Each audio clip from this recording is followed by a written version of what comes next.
Света неделя. Там е Николета Хаджийска, която ще ни разкаже и покаже повече. Здравей!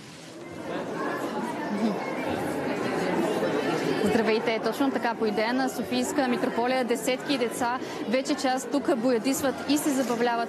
Целта е всички боядисани 1000 яйца да бъдат дарени на лекарите в различни столични болници. До мен сега са учениците от 203-та езикова гимназия. Здравейте, деца! Кажете ни колко яйца боядисахте до този момент. Към този момент на нашата маса сме боядисали към 30 яйца. Очакваме да боядисаме и още. Каква техника използвате? Кой е най-предпочитания вариант? Най-ни харесва да правим шарени яйца с памук по този начин, като смесваме няколко цвята боички.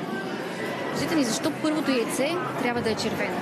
Защото символизира кръвта, която Исус Христос е пролял, когато са го разпънали на кръст. Много ви благодаря. А по-рано през деня в храмовете у нас беше отслужена архиерейска Василиева света литургия. В храм Света неделя тя бе възглавена от белоградчишкия епископ